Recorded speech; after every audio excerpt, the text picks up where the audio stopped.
ଏମା ଏମା ଏଇ ପାଣି ଗ୍ଲାସ ଟେ ଟିକେ ଦେଲ। ହଁ ଆସିଲ ଅଫିସରୁ? ହଁ ହଁ ଆସିଲେ। ହଉ ଶୁଣ। ଆଣି ଦଉଛି ପାଣି ଗ୍ଲାସ ଟେ। ହଁ ପାଣି ଗ୍ଲାସ ଟା ଆଣିଦିଅ। ଶୁଣ ମୁଁ ଗୋଡ ହାତ ଧୋଇ ପକଉଛି ଟିକେ। ହଁ ଆଉ ଗୋଟେ 5 ମିନିଟ୍ ଛାଡିକି ବାଢି ଦିଅ, ମିଶିକି ଖାଇଦବା। ଭୋକ ନାଇଁ ହେଲାଣି ଆଜି ଜୋରସେ। ଆଜି ମୁଁ ଖାଇବିନି, ଆଜି ମୋର ଉପବାସ ଆଜି। ଉପବାସ? ହଁ ଆଜି କି ଉପବାସ? ନାଇଁ ଭଲ ଲାଗୁନି ବୋଲି କାଲି ଯାଇଥିଲି ଡକ୍ଟର ପାଖକୁ ଯେ ହଁ ଡକ୍ଟର କହିଲେ ଫାଷ୍ଟିଂ କର ବୋଲି କହିଲେ। ଉପବାସ କର ବୋଇଲେ କଣ ବର୍ଷକୁ ଗୋଟେ ଥର?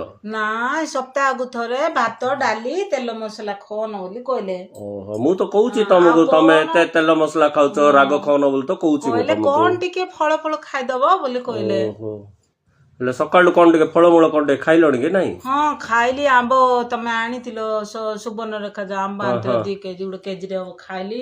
ଓହୋ କେଜି ଟେକା? ହଁ ଓହୋ ହୋ। ଆଉ ଶାଗୁ ହେଲେ ବତୁରେଇ ଦେଇଥିଲି। ଓହୋ ଶାଗୁ ବି ହଁ ବତୁରେଇଥିଲ। ତାପରେ ଇଏ ହରଲିକ୍ସ ହେରିକା କଣ ଟିକେ ପିଇଲ ନା କି ନାଇଁ? ହର୍ଲିକ୍ସ ଆଗ ପିଇନି ମୁଁ। ହଁ ଆଉ ଅଙ୍ଗୁର ଜୁସ୍ ଟିକେ ପିଇଲି। ହଁ ଅଙ୍ଗୁର ଜୁସ୍ ଆହୁରି? ଆଉ କ୍ଷୀର 2 ଗ୍ଲାସ ପିଇଲି। ଓହୋ କ୍ଷୀର 2 ଗ୍ଲାସ ଏତିକା କି? ହଁ ଆଉ ସୁଜି ହାଲୁଆ ଟିକେ କରିଦେଇଥିଲି। ଓହୋ ସେ ହୋ କାଜୁ ଘିଅ ପକେଇକି? ଘିଅ ପକେଇକି କାଜୁ କିସମିସ, ଡକ୍ଟର ସିନା କହିଲେ ତେଲ ଖାଅନି ବୋଲି। ଓହୋ ଘିଅ ଖାଇବାକୁ ଖାଇଲେ କହିଲେ। ତ ହବ ନା। ଓହୋ ହୋ ହୋ ଆଉ ତେଲ ଇଏ କାଜୁ କିସମିସ ପକେଇକି ଟିକେ ଓହୋ ଇଏ କରିଦେଇଥିଲି, ହାଲୁଆ କରିଦେଇଥିଲି ଖାଇଲି। ଓହୋ ହୋ। ଆଉ ଶାଗୁଟା ଏବେ ଖାଇଲି।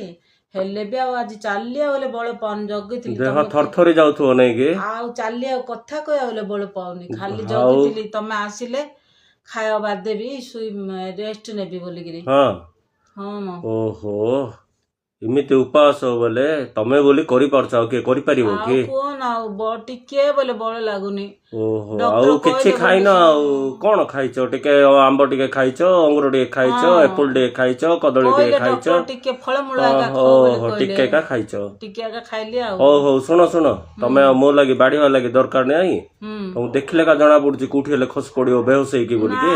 ଟିକେ ହେଲେ କିଛି ବଳ ଖାଇନ ପାଉନି। ନା? କିଛି ଖାଇନି, ବଳ ହେଲେ ପାଉନି ନା। ନାଇଁ ନାଇଁ ଠିକ ଅଛି। ଶୁଣ ହୁଁ ତମେ ଯାଇକି ରେଷ୍ଟ ନିଅ। ହୁଁ ମୁଁ ତମ ଲାଗି ଏପୁଲ ଜୁସ୍ ବନେଇ ଦଉଛି, ହେଲେ ନହେଲେ ଆଉ ପିଇ ଦିଅ। ମୁଁ ନିଜେ ବାଢି ଦେଇକି ଖାଇଦେବି, ମୋ ଲାଗି ଚିନ୍ତା କରନ। ଯେ ଏପୁଲ ଜୁସ୍ କର, ଆଉ ହଁ କ୍ଷୀର ବାଦାମ ମିଲ୍କ ଟିକେ କରିଦିଅ। ଶୋଇଲା ବେଳକୁ ଟିକେ ପିଇଦେଲେ ଓହୋ ଟିକେ ଆହୁରି ଭଲ ବାଦାମ ଲାଗିବ। ମିଲ୍କ କି? ହଁ ଟିକେ ହବ କରିଦିଅ ଟିକେ। ଗ୍ଲାସେ? ହଁ ଗୋଟେ ଗ୍ଲାସ ଟେ, ଆଉ ଓହୋ ଏପୁଲ ଜୁସ୍ ଟିକେ କରିଦିଅ, ଏବେ ଏପୁଲ ଜୁସ୍ ଟା ପିଇଦେବି। ଏବେ ପିଇ ଦିଅ। ହଁ ହଁ ତମେ ହଁ ତମେ ଖାଇଲା ଟିକେ ବସିବି, ଖାଇସାରିଲା ପରେ ହଁ ହଁ ଅମୁଲ ଟା ପିଇଦେବି, ଏଇ କ୍ଷୀର ଟା ଯୋଉ ବାଦାମ ମିଲ୍କ ମିଲ୍କ ଟା ପିଇଦେବି।